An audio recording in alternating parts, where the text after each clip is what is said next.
Thanks so much to everybody for coming today. The session is about controlled vocabulary and how we can use it to help us find good quality food science literature. So I'm going to start with a little bit of a definition of controlled vocabulary. So basically, controlled vocabulary is quite a wide term. It's kind of an umbrella term, and it means standardized and organized arrangements of words and phrases.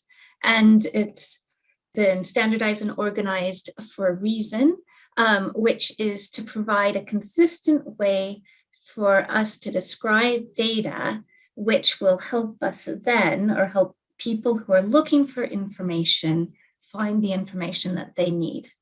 And so there's different kinds of controlled vocabulary. So there's subject heading lists, and there are authority files. So author name authority files from the Library of Congress, for instance.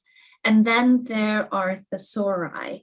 And included in thesauri are mesh headings, which are medical subject headings. So that's a subject heading list, which is another thesauri. So there is overlap between these different kinds of terms, but they are all working towards the same end to help us have a set vocabulary for finding what we need. These lists, these arrangements of words and phrases can be either in alphabetical order, but they're often in taxonomies. And so a taxonomy is a hierarchical, relational setting between the different terms. So you can see on this slide that we have part of the FSTA thesaurus, which starts with foods and then moves to animal foods. And then if we look the next step down alphabetically was aquatic foods. So there's many other different kinds of animal foods besides aquatic foods. We're only seeing a snippet of this branch of the thesaurus. But then under aquatic foods, then we have seafoods, and then under that we have fish, and then under that we have different kinds of fish, char, and under char we have Arctic char. So these are just steps up where Arctic char is indeed a kind of food. It's a kind of animal food. It's also a kind of fish, and more specifically, it's a kind of char. So it's relationally connected to all the different steps up in this chain. So that's the taxonomical relationships between the terms. And so another way to define controlled vocabulary is this predefined list of terms, so the vocabulary, that are used to tag records in a database. And so these tags are the intellectual description of the content that's represented by each record.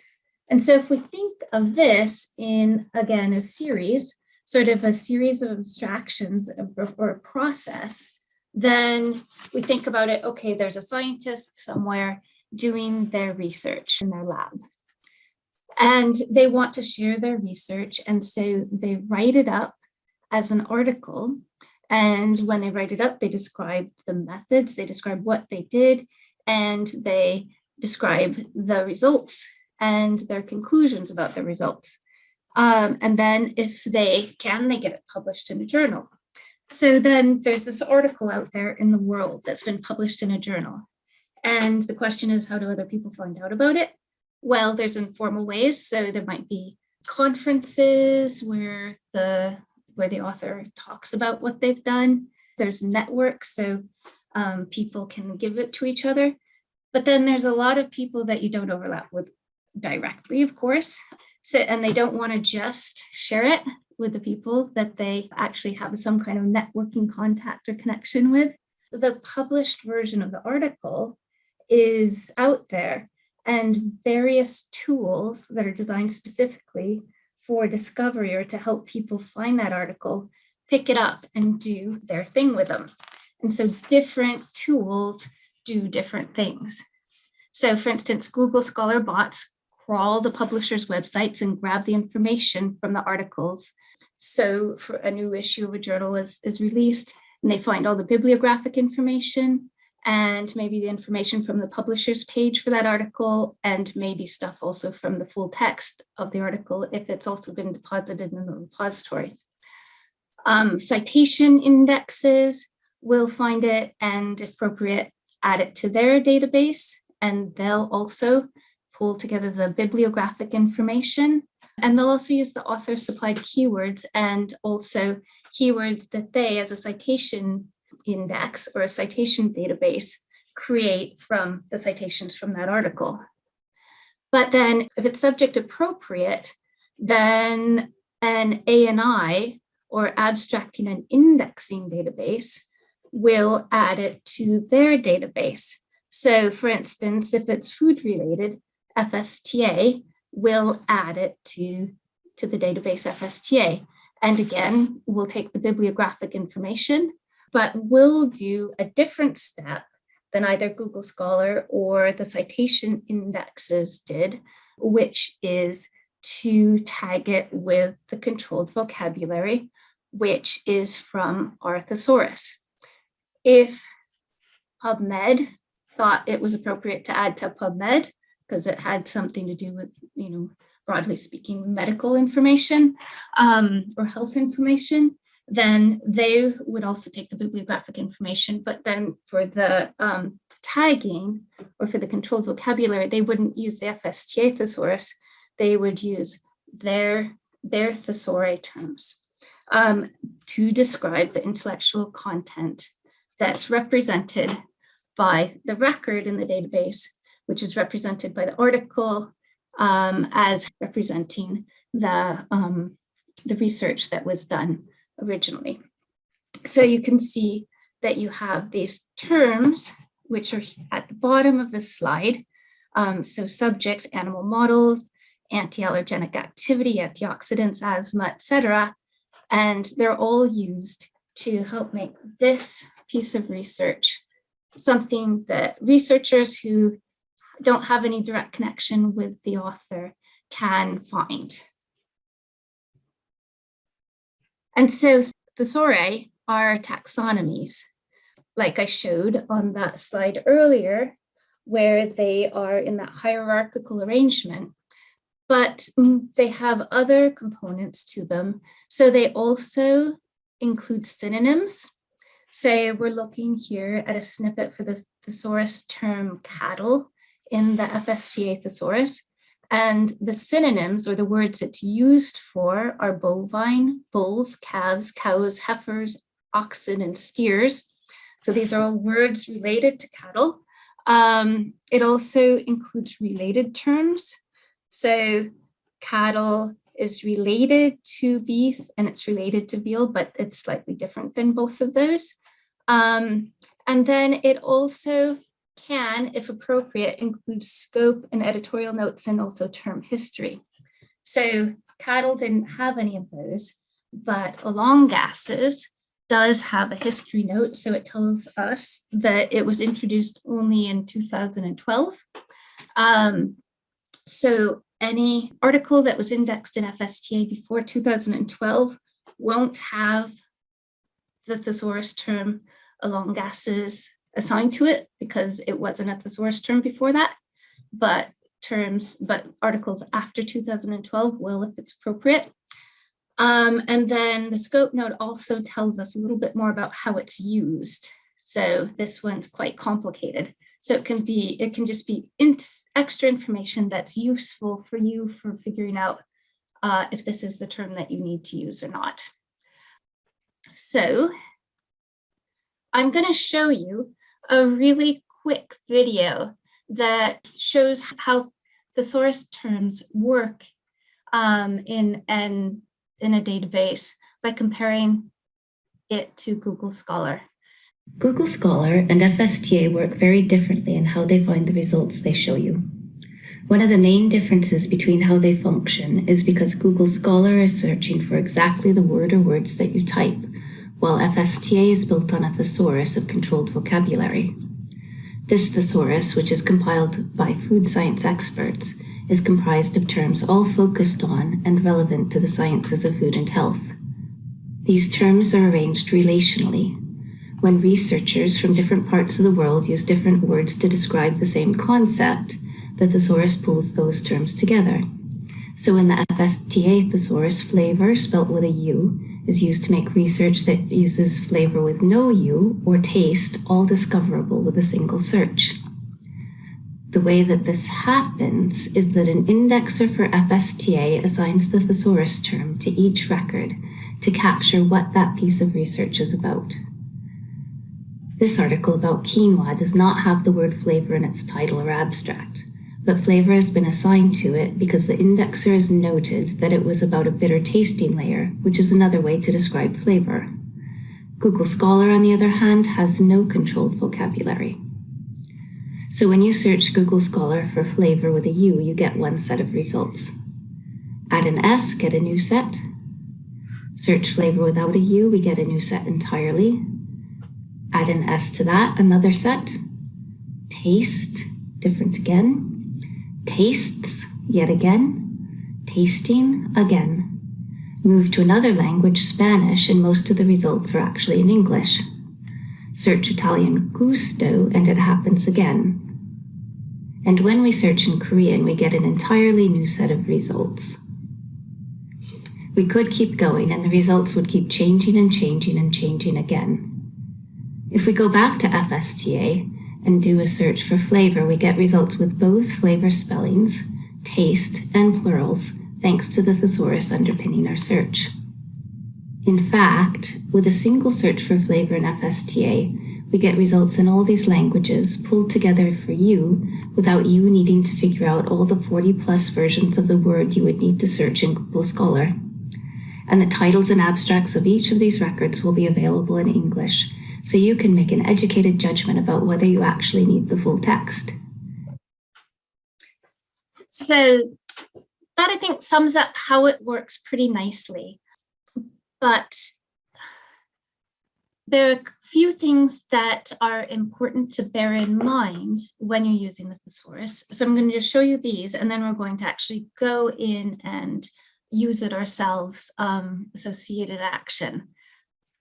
What's really important to know, one thing that's really important to bear in mind when you're using the thesaurus to enhance your searches is that every thesaurus that is out there is focused on a particular subject area. And so by being focused on that subject area, it will give different weight to different terms because they'll have different importance and different meanings actually in that scientific discipline.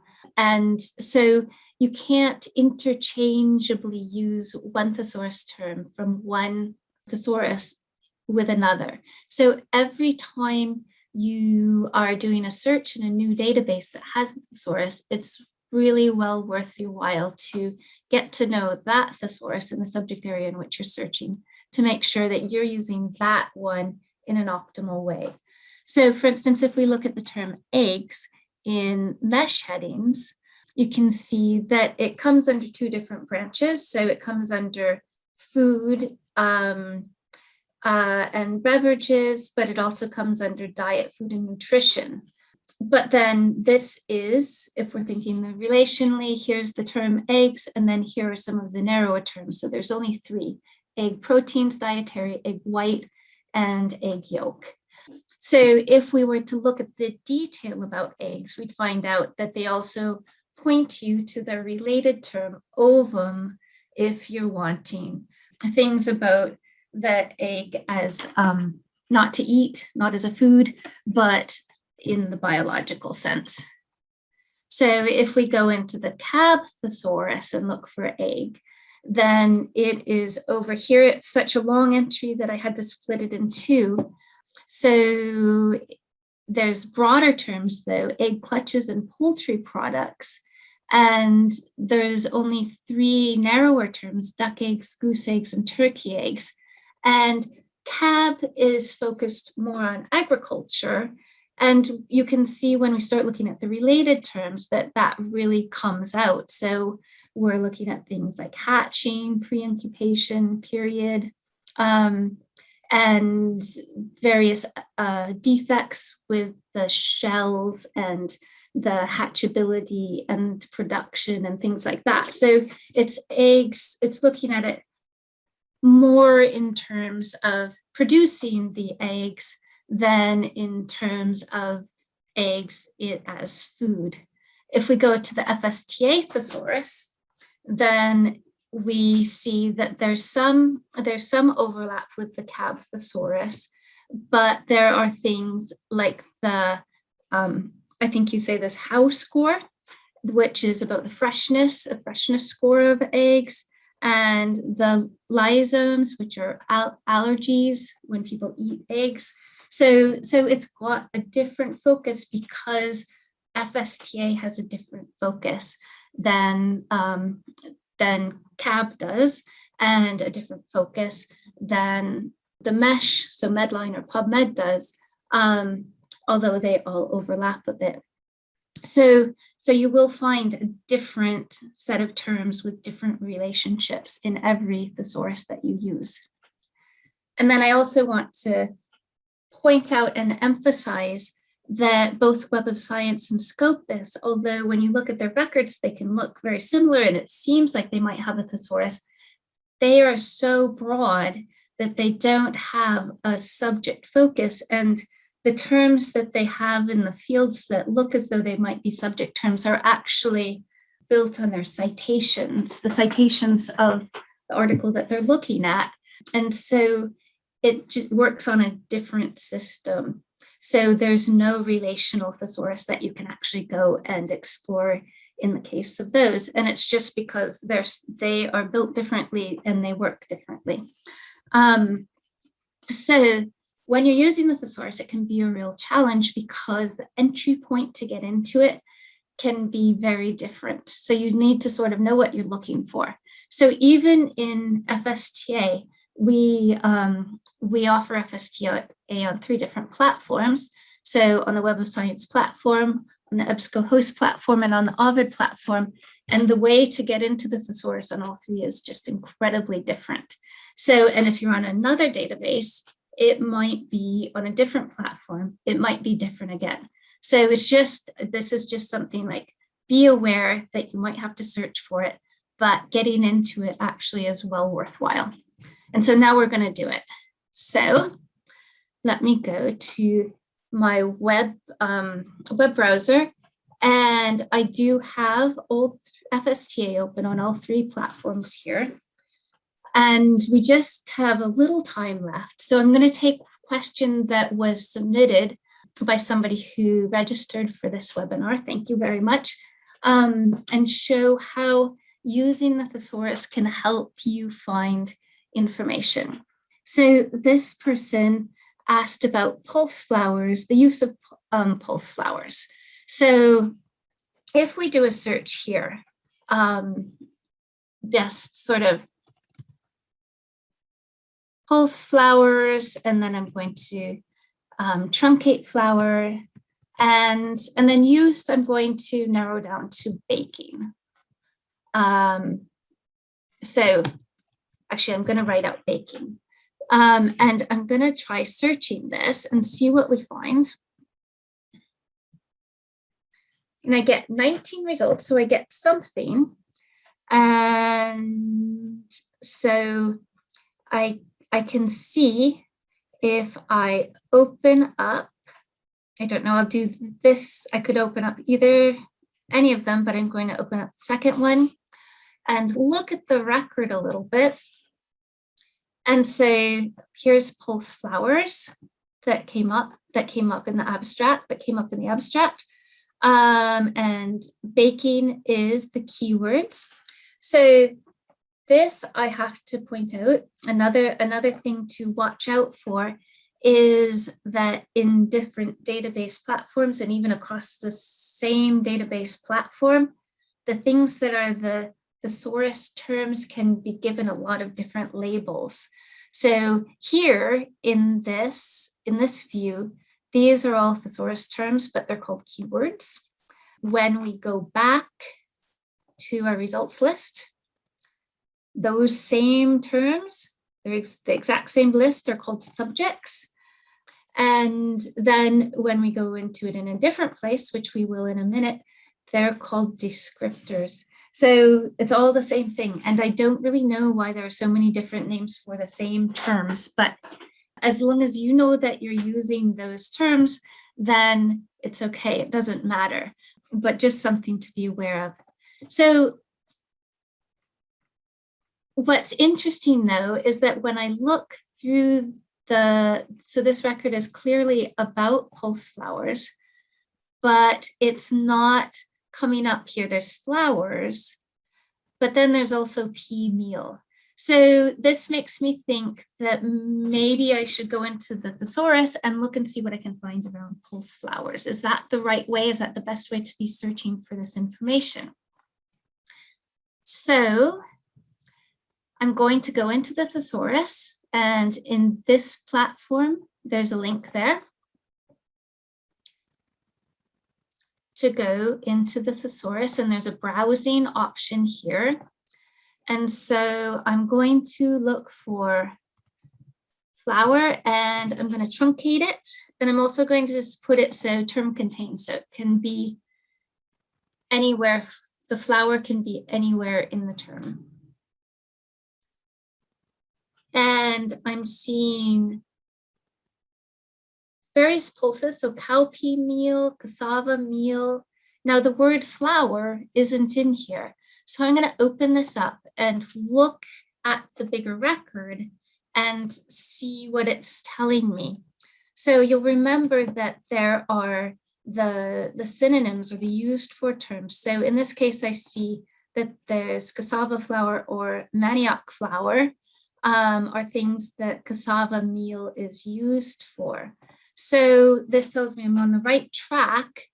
And I can also see that it has two broader terms, so cassava or meal. And I'm interested in it as the flour, so the meal. So I'm going to look at that one and click on it. And when I do, then I see, lo and behold, there's a scope note that says meal is used for non-cereal flours. And so that's perfect. And I can pick out all the ones that are legumes if I want to for my search. So there is legume meal actually. So I'm going to open that one up, and I see that its narrow terms are various specific legumes. So I'm going to select all of those and add them to my search.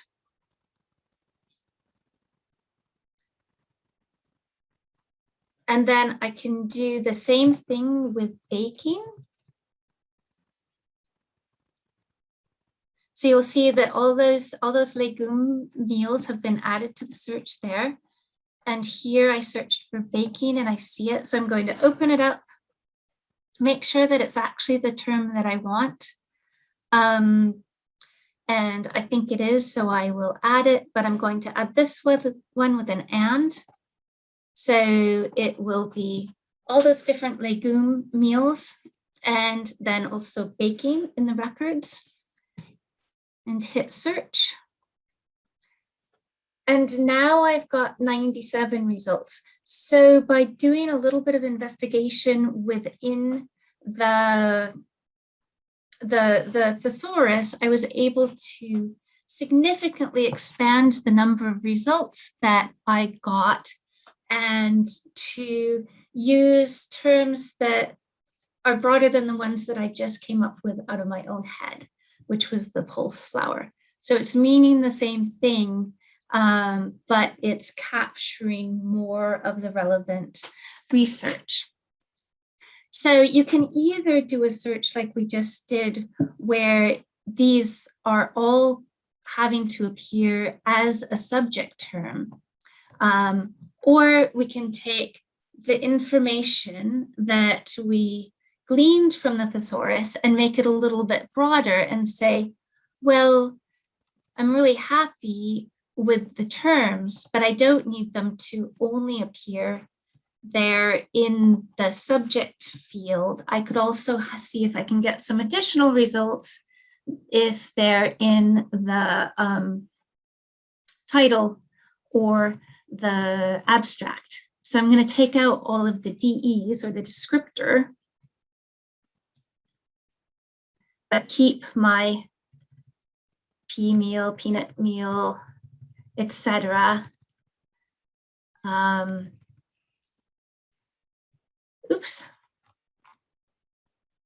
And baking. And do a search there. And you can see that that added quite a few results.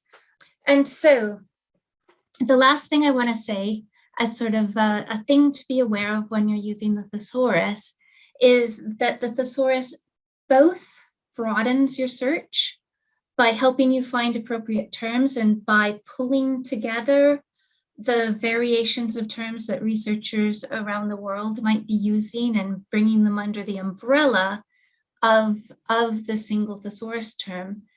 And then it also can, in a way, narrow your term because it's based on the indexer's judgment about what's most important about this article.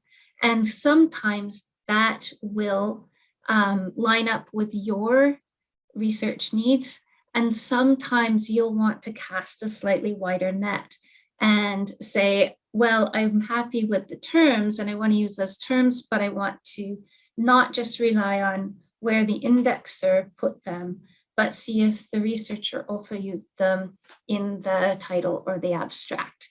So depending on how you're trying to formulate your search, you can take the different approaches, and knowing how to do this can be really helpful for getting the balance right for you between precision, so making sure everything's actually relevant, and recall, which means making sure that you're not missing something that's relevant.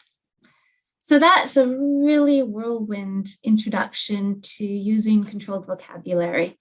But we are out of time unless there are any questions, which I would be really happy to take.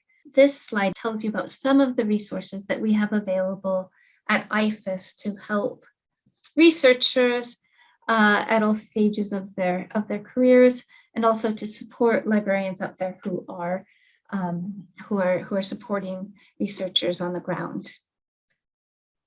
Thank you so much, and don't hesitate to follow up with any questions if they occur to you later too. Thank you.